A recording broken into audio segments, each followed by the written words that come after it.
کل کی کلپ میں ہمیں معلوم ہوا تھا کہ بنی اسرائیل نے کس طرح سے اللہ کی جانب سے خوشخبری کے نزول کے باوجود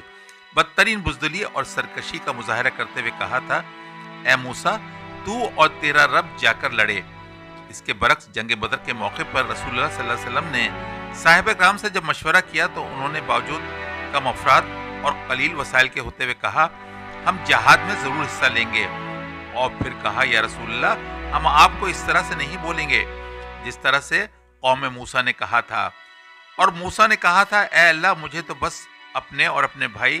حضرت ہارون علیہ السلام پر اختیار ہے۔ اور رسول کریم صلی اللہ علیہ وسلم اپنے اصحاب کی بات سن کر بہت خوش ہوئے تھے۔